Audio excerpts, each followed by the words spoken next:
Hello दोस्तों, good morning. कैसे हैं आप सब? चलिए, आज की क्लास में हम बात करेंगे क्वासी स्टैटिक प्रोसेस। और इस प्रोसेस के द्वारा ही हम निकालेंगे work done equal to P into DV. इसका हम प्रूफ निकालेंगे। तो आइए बिना देर किए हम आते हैं क्लास में और बात करते हैं टॉपिक पे। ये क्वासी स्टैटिक प्रोसेस, ये कहता है quasi static process also known as quasi equilibrium process. Quasi static process को दूसरे नाम से हम जानते हैं quasi equilibrium process that happens slowly. यह काफी धीरे होता है। Departure of a state from its steady state condition is infinitely small और infinitely slowness is its characteristic. अब इस बातों से तो हमें समझ में नहीं आया कि क्या ये कह रहा है। तो आइए हम इसके लिए एक फिगर हमने ड्रॉ किया है और फिगर के माध्यम से हम समझने की ये कोशिश करेंगे ये क्या कह रहा है। चलिए, तो इस पे हम ये फिगर हमने ड्रॉ किया है। ये जो फिगर है ये हमारा सिलेंडर है और ये जो है पिस्टन है। ये हमारा पिस्टन और ये सिलेंडर है। इसके ऊपर स्टॉपर लगा हुआ है, मतलब स्टॉप्स लगा हुआ है। ये दोनों आपकी स्टॉप्स हैं। ये जो है इनिशियल पॉइंट है, ये फाइनल पॉइंट है। मान लिया जाए ये पिस्टन जो है सिलेंडर के अंदर अप एंड डाउन मूव करता है। ये पिस्टन के ऊपर एक वेट रखा हुआ है जो कि आपका बैलेंसिंग का काम कर रहा है। कैसे बैलेंसिंग कर रहा है?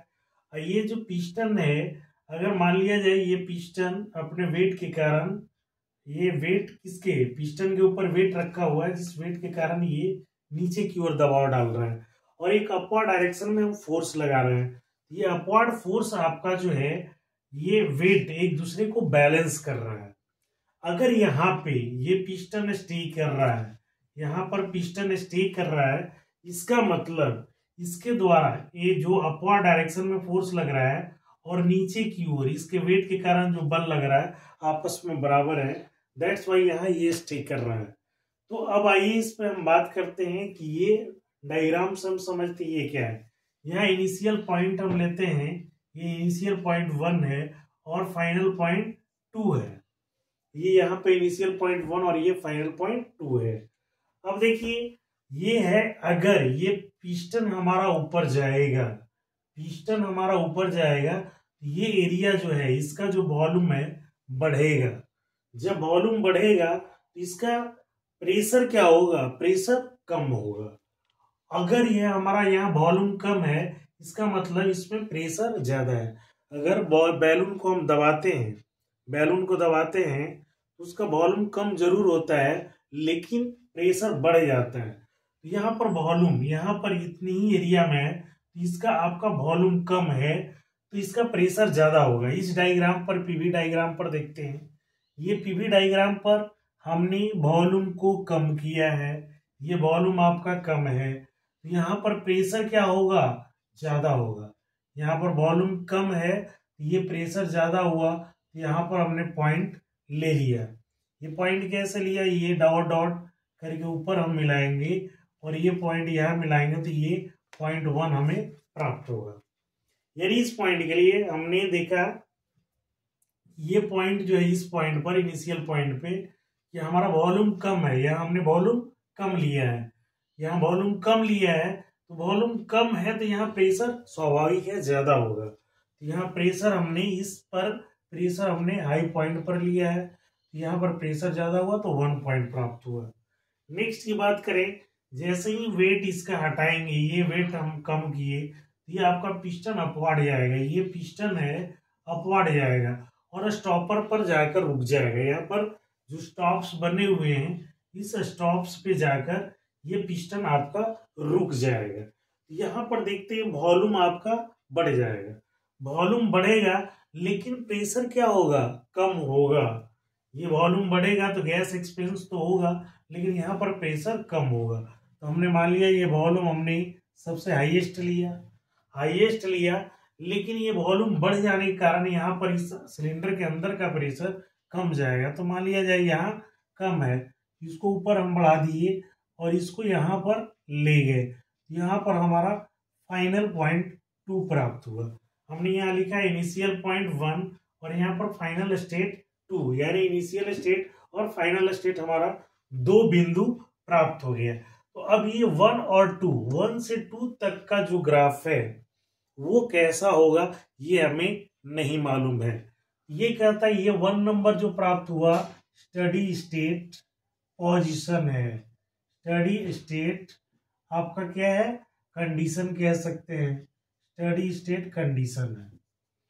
तो इसका हम कैसे निकालेंगे ये ग्राफ हमारा कैसा आएगा, तो इसके लिए हम यहां से समझेंगे, इसे समझने की कोशिश करेंगे कैसे होगा।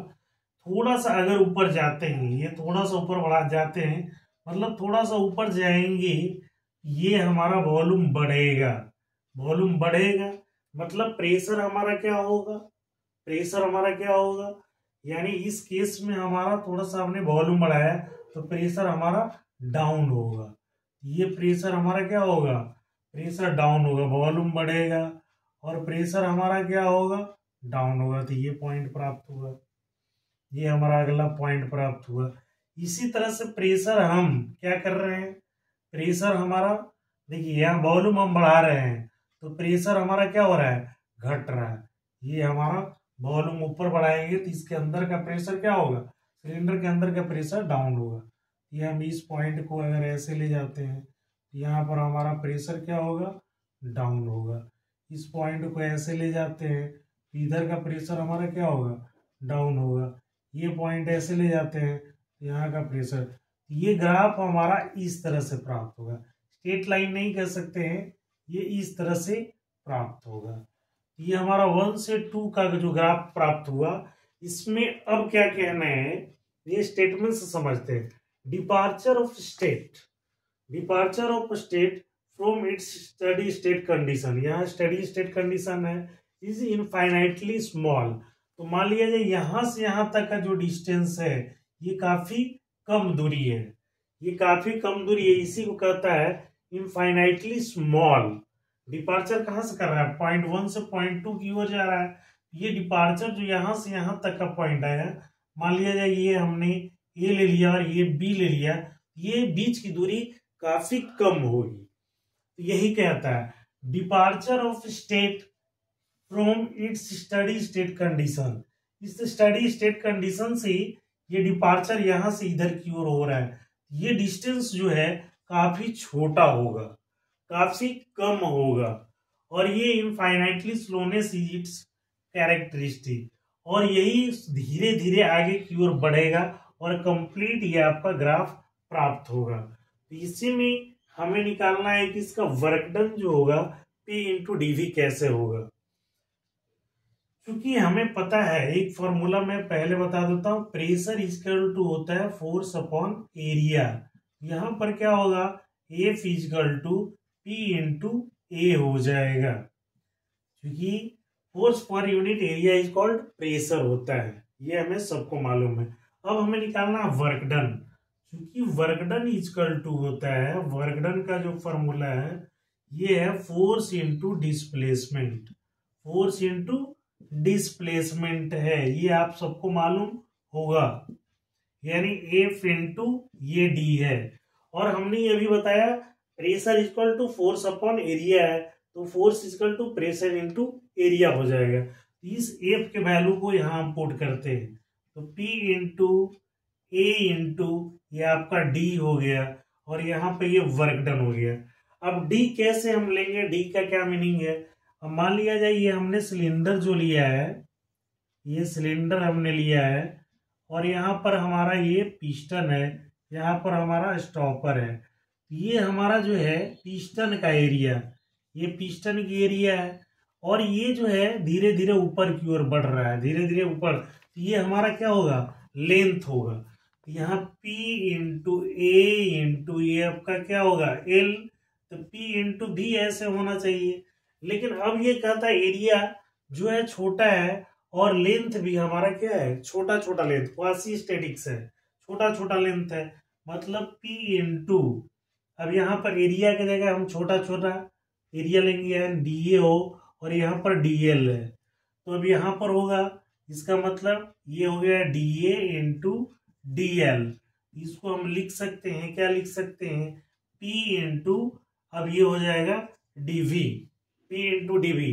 अब ये वर्क डन हुआ, ये छोटी वर्क डन हुआ, लेकिन इसमें कहता है ये जो वर्क डन है DW, छोटा छोटा पार्ट्स यहाँ भी DW1 होगा, DW2 होगा, DW3 होगा, यानी छोटे छोटे वर्क डन, यानी छोटे छोटे, थोड़ी सी दूरी बढ़ेगा तो यहाँ पर भी वर्क डन, थोड़ा सा ऊपर जाएगा वर्क डन, ये चूंकि पिस्टन धीरे धीरे ऊपर जाएगा तो छोटे छोटे पार्ट्स में ये वर्क डन होता जाएगा। ये वर्क डन मान लिया जाए डी टोटल जो होगा DW1 plus DW2 plus DW3, ये सो ऑन, यानी ये छोटा छोटा वर्क में आपका होता जाएगा। तो ये हमने टोटल निकाला, ये DW बराबर आपका हो गया क्या PDV, कैसे, ये इसके हिसाब से। तब ये टोटल समेशन करेंगे रे DW, तो इंटीग्रेशन, यहाँ समेशन का मतलब यहाँ पर हम इंटीग्रेशन अगर करते हैं फाइनली वर्क डन के लिए कहाँ से कहाँ तक, ये हमारा 1 से 2 तक, ये 1 से 2 तक के लिए फाइनल इनिशियल पॉइंट से फाइनल पॉइंट तक पहुंचना है। ये हमने 1 से 2 तक ले लिया, 1 से 2 तक ले लिया। ये वर्क डन इक्वल टू क्या हो गया, इंटीग्रेशन 1 से 2 तक P कांस्टेंट के रूप में बाहर निकल गए, ये DV कांस्टेंट नहीं कर सकते, P इसके रिस्पेक्ट में बाहर आ गया, ये DV बच गया। अब हमने इंटीग्रेशन में पढ़ चुका है DV का जो इंटीग्रेशन होगा V होगा, या DX का इंटीग्रेशन 1 है, ये X हो जाएगा, 1 DY का इंटीग्रेशन है, ये Y हो जाएगा। इस तरह से हमने इंटीग्रेशन निकाला है। तो ये फाइनली हमारा क्या होगा, फाइनली P इक्वल टू इसका इंटीग्रेशन आप निकालोगे ये V आ जाएगा, और ये कहाँ से कहाँ तक 1 से 2 तक, तो P इंटू ये क्या हो जाएगा, अपर लिमिट और लोअर लिमिट क्या है, ये हो जाएगा V2 माइनस V1। ये हमारा फाइनल जो वर्क डन है आपका W equal to P into V2 minus V1 आपका आ जाएगा। इसी को हमने यहाँ लिखा है PDV के फॉर्म में, जो कि हमने यहाँ PDV के फॉर्म में निकाला है। ये हमारा छोटे छोटे क्वासी स्टैटिक्स का मतलब छोटा है, क्वासी स्टैटिक्स प्रोसेस में आपका स्टडी स्टेट कंडीशन में से लेकर डिपार्चर जो होगा बहुत छोटे छोटे पार्ट्सों में होगा, और ये स्लो प्रोसेस है, ये थर्मोडायनेमिक्स का कहता है सबसे स्लो प्रोसेस होता है। तो इस तरह से हमने फाइंड आउट किया कि क्वासी स्टैटिक्स प्रोसेस क्या है और इसमें वर्क डन की वैल्यू हम कैसे फाइंड आउट करते हैं। आई होप आपको ये क्लियरली अंडरस्टूड हो गया होगा, अंडरस्टैंड आ गई होगी, बात समझ में आ गई होगी। अब नेक्स्ट क्लास में हम नेक्स्ट टॉपिक लेकर आएंगे, तब तक अपना तैयारी करते रहेंगे। धन्यवाद।